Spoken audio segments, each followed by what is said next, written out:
Slavēts Jēzus Kristus. Jaunajā katoļu baznīcas vēstnešu numurā Baznīca pasaulē. Jauns izglītības modelis glābj katoļu skolas ASV. Pasaules lielākajā orķestrī spēlē mūziķi ar Dauna sindromu.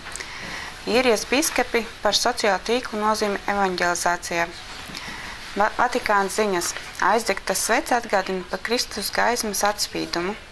Dieva visvarenība izpaužas mīlestībā un piedošanā. In memoriam.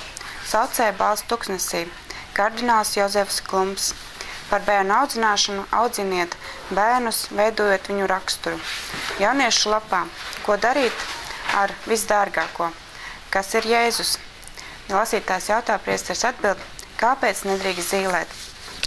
Latvijā. Nemanāmā Dieva kalpone, Ksaverina Četurgaite. Dieva mīlestības darbība Latvijas cietumos. Mums raksta garīgā stiprinājuma laiks.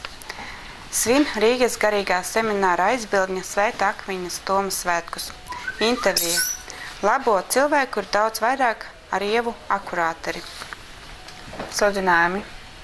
Rīgas Svētā Jēkaba katedrāles draužu pasākumi. Aizgavēņa balla, Svētā Valentīna dienas vigīlija, rekolekcijas klusumā, svētceļojums uz Skaiskalni. Jauniešu nedēļas nogale, kur rīko kopiena Šemenef Jā brīvībai no 15. līdz 17. februārim. 11. februārī svētā mise par slimniekiem māsu kalpoņu klosterī. 16. līdz 17. februāris Tiberiādes kopiena rīko nedēļas nogali Svēto gaisma.